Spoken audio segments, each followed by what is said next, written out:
स्वाभिमान से जीने के लिए पढ़ाई करो पाठशाला की। इंसानों का सच्चा गहना शिक्षा है, चलो पाठशाला जाओ। आपने सही पहचाना होगा।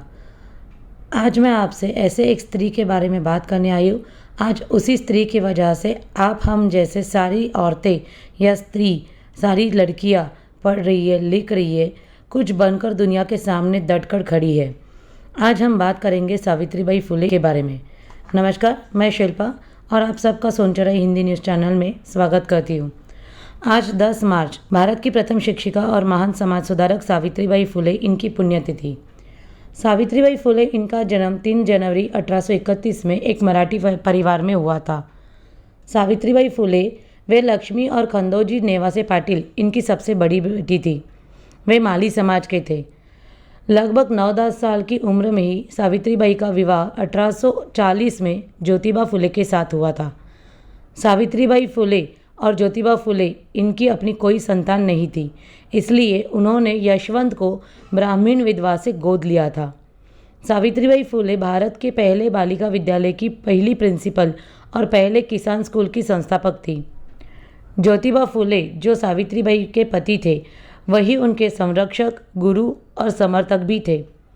सावित्रीबाई ने अपने जीवन को एक मिशन की तरह से दे दिया, जिसका उद्देश्य यही था कि विधवा का विवाह करना, छुआछूत मिटाना, महिलाओं की मुक्ति और दलित महिलाओं को शिक्षित बनाना। वे कवयित्री भी थे।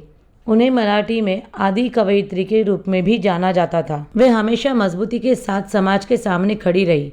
समाज ने विरोध दर्शाया तो भी वे मजबूती के साथ समाज के सामने खड़ी रही। जैसे समाज ने विरोध दर्शाने के बाद भी वे समाज के सामने हमेशा मजबूती के साथ खड़ी रही। जैसे सावित्रीबाई स्कूल जाती थी तो विरोधी लोग पत्थर मारने लगे, उन पर कीचड़ फेंकने लगे। आज से ठीक 171 साल पहले बालिकाओं के लिए जब स्कूल खोला, तब ये पाप का काम माना जाता था।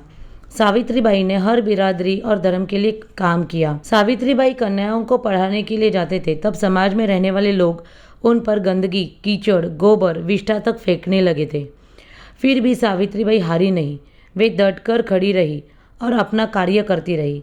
इसलिए सावित्रीबाई को पूरे देश की महानायिका के नाम से जाना जाता है। 3 जनवरी 1848 में पुणे में अपने पति यानी कि ज्योतिबा फुले के साथ मिलकर विभिन्न जातियों को 9 छात्राओं के साथ उन्होंने महिलाओं के लिए एक विद्यालय की स्थापना की। देखते ही देखते 1 वर्ष में सावित्रीबाई और ज्योतिबा फुले ये 5 नए विद्यालय खोलने में सफल हुए।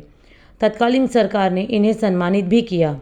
एक महिला प्रिंसिपल के लिए सन 1848 में बालिका विद्यालय चलाना कितना मुश्किल हो सकता है, इसकी हम शायद आज के ज़माने में कल्पना भी नहीं कर सकते। लड़कियों की शिक्षा पर उस समय सामाजिक पाबंदी थी। फिर भी सावित्रीबाई फुले खुद भी पढ़ी और दूसरी लड़कियों को भी पढ़ाने का बंदोबस्त कर रहे थे। महिलाओं की सुरक्षा के लिए उन्होंने एक सेंटर की स्थापना भी की थी। उन्होंने उस सेंटर का नाम रखा था बाल हत्या प्रतिबंधक गृह। ऐसे देश की महानायिका का निधन 10 मार्च 1897 में प्लेग के कारण हुआ। 1897 में प्लेग की महामारी से देश जूझ रहा था और उस वक्त सावित्रीबाई प्लेग के मरीजों की सेवा कर रही थी। एक प्लेग के छूत से प्रभावित बच्चे की सेवा करने के कारण उनको भी छूत लग गया और उसी के कारण उनकी मृत्यु हुई। अंत में मुझे सिर्फ इतना ही कहना है कि जिस महानायिका के कारण आज हम पढ़ लिख रहे हैं, उनके विचारों पर गौर करो और उनके जीवन की तरह ऐसे ही विचारों के साथ चलो। इस महानायिका सावित्रीबाई फुले इनको सोनचराई हिंदी न्यूज़ चैनल की ओर से विनम्र अभिवादन करते हुए मैं आपसे एक ही निवेदन करना चाहती हूँ, हमारे सोनचराई हिंदी न्यूज़ चैनल को सब्सक्राइब करें, वीडियो को लाइक करें और बेल आइकन को क्लिक करें, ताकि हर एक नोटिफिकेशन आपको मिलती रहे। और साथ ही साथ आप हमें ट्विटर, फेसबुक और इंस्टाग्राम पर भी फॉलो कर सकते हो।